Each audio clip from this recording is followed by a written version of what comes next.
Public ಜಿಮ್ಮಲ್ಲಿ powerlifting singlet ಹಾಕ್ಕೊಂಡು workout ಮಾಡಿದ್ರೆ ರಿಯಾಕ್ಷನ್ ಹೇಗಿರುತ್ತೆ ನೋಡೋಣ ಬನ್ನಿ. So welcome back to day 2 of road to 600 kg SBD. ಇವತ್ತಿಂದು ಡೆಡ್ ಲಿಫ್ಟ್ ಸೆಷನ್ ಇತ್ತು. ಸೊ 60 kg ಶುರು ಮಾಡಿ 100 kg, ಅದಾದಮೇಲೆ 140 kg last warmup. Next main set ಬಂದು 155 kg 6 rep.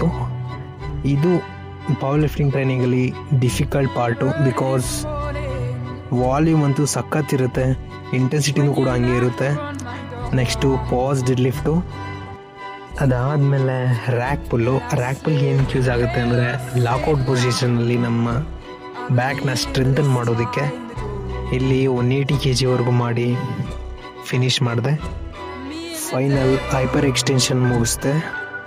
ಸೊ ಇಲ್ಲಿಗೆ ಇವತ್ತಿನ ವರ್ಕೌಟ್ ಕಂಪ್ಲೀಟ್ ಆಯಿತು. Stay hard.